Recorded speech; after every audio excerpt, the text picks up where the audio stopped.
Here's a story of 3 bank robbers. One of them was out making sure the police didn't follow them. The other 2 were right here, and they got away with 6 bags of gold.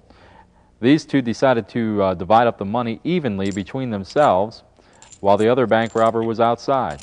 They got down to the last bag of gold, and they realized he was coming back, and they didn't want to get caught. So what they did was they started to put the money back onto the table, and that way he wouldn't catch them. Well, they looked outside, and he wasn't out there at all. It was a cow that came by, so they said, well, let's divide the money up again evenly between ourselves. So they started to take the money, and they got down to the last bag of gold, and he was definitely coming back this time, so they made a grab for the last bag. He came in, said, what's going on in here? And they said, oh, nothing. They said, we just put the money over here in the closet for safekeeping.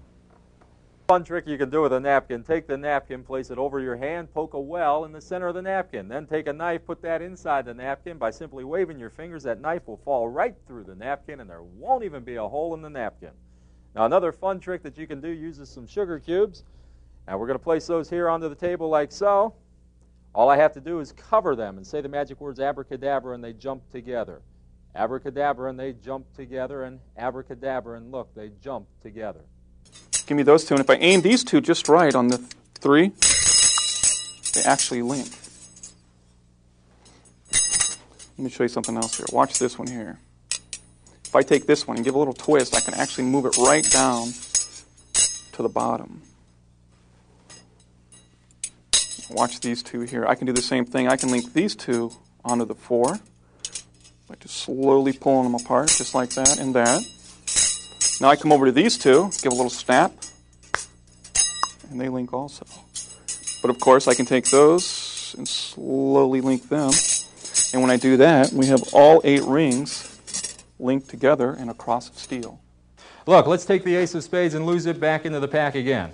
Really, I'm not losing it. I'm going to control it, but watch closely. Ask them how many weeks are in a year. They'll tell you 52. So you deal down 1, 2, 3, 4, 5, 1, 2, 52. Put these cards back on top of the pack.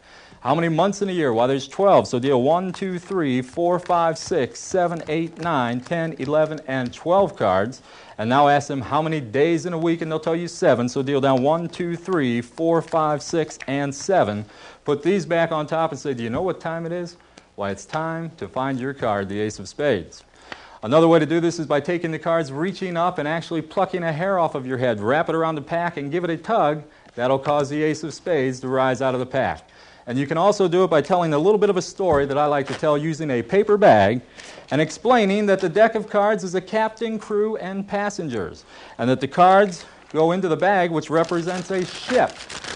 And the sea got very rough, and a lot of the people got thrown overboard. And the ones that didn't get thrown overboard hopped into a lifeboat and sailed away. But only one person remained behind with the ship, and that was the captain. What was the name of your card? The ace of spades. Why, what do you know? That's also the name of the captain. Between these 2 fingers, index and pinky. Now, as you show the coin in your hand, what you do is simply come with your thumb and allow it to swivel the coin around. Come away with the hand, and it looks as though it's changed to silver. Come with the thumb again, swivel it around one more time, and that, of course, makes the coin change to copper.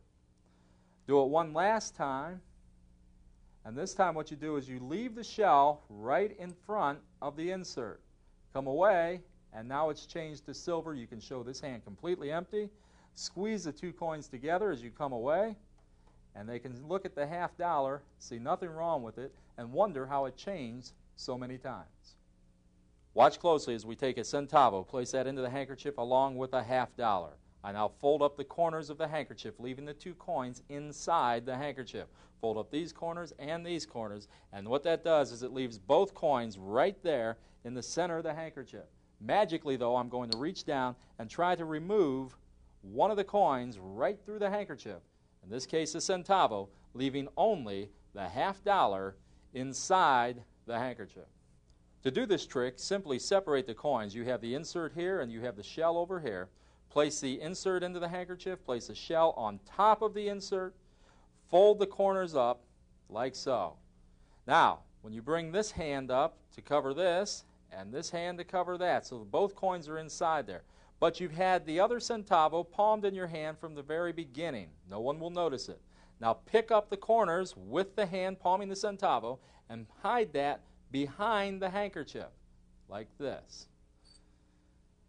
Come up now, call attention to the 2 coins being inside the handkerchief, squeeze them together. Now what you're going to do is show this hand empty, come back and apparently remove a coin from the handkerchief. But what you're really going to do is behind the handkerchief, allow this coin to fall to your fingertips and then pull it out as though it came through the fabric. Show that coin as having passed through, lay the handkerchief back onto the table, open it up, and show that there is indeed only 1 coin remaining inside the handkerchief. Dottie, if you would, hold your hand palm up, perfectly still. I'm going to place a dime into your hand. I'm going to place a penny into your hand. Take my index finger and cover both of those coins. Now, if you would, close your hand around my fingers. Fantastic. Look, if I remove my finger, I've taken nothing away. Is that correct? But yet all I have to do is snap, and if you'll open your hand, you'll